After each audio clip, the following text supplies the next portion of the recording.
आजचा दिवस खूप छान आणि वेगळा वाटला. आज सकाळी छान तयार होऊन आम्ही कानाला घेऊन मतदानाला गेलो. वोटिंग करून आल्यावर खरंच एक वेगळीच समाधानाची भावना आली. आपण आपल्या देशासाठी काहीतरी महत्त्वाचं केल्यासारखं वाटलं. तिथून आम्ही देवकार्याला गेलो. ते गावातच होतं, एका रिलेटिव्हकडे होतं. तिथे माझी एक चुलत पुतणी आलती. मग कानाचा हट्ट सुरू झाला की तिला घेण्यासाठी. त्याने तिला मांडीवर घेतलं. ते बघताना खूप गोड आणि मनाला शांत वाटणारा मोमेंट होता हा. नंतर काना त्रास द्यायला लागला. बांगड्या हातातच घेऊन घरी आले. नंतर संध्याकाळची कामं सुरू झाली. आज सगळे अंथरुणं वगैरे धुवून टाकले होते. ते घेऊन आले आणि थोडा वॉकही करून घेतला. खाली आले तर संध्याकाळच्या जेवणाची तयारी सुरू झाली.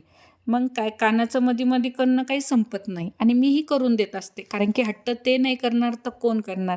आणि हे स्क्रीन बघण्यापेक्षा तर हे कधी पण चांगलंच. नंतर केसांना तेल लावून घेतलं आणि म्हणलं चला डोकं दुखतंय तर थोडा चहाही घ्यावा. चहा घेतला आणि असा संपवला दिवस. बाय.